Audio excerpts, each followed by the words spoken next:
having done this myself serves as a blueprint for me to be able to guide the other clients to find their own. So I just want to differentiate between the fact that I can use it as a tool, but every single human has their own story. So there is no way that I can relate mine to others. I just have to help them navigate their own. That makes sense. And the defining moment, if you said you had one defining moment that said, okay, this is the defining moment in my story or my lifetime, my life experiences that I'm going to use to help other people become better and get unstuck and move on, what would that defining moment look like for you personally, your story?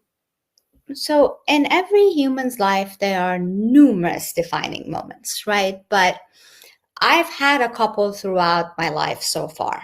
I think one of the defining moments initially, what took me to therapy and made me kind of abandon a life that I was very rooted in at that point, was the fact that I realized I was dependent on others. I was very dependent on my family of origin, financially, emotionally, and I noticed that even though I was at an age that, technically I was supposed to be very independent, but I was raised in a very collective culture and there was a lot of dependence in multiple ways that I wasn't comfortable with because it caused a lot of fear for me. So that was the initial thing that sent me to therapy. I was experiencing a lot of fear, which at that point, I didn't know where it was initiating from. Usually when people feel these things, they say, oh, I'm an anxious person, or let's say I'm a depressed person.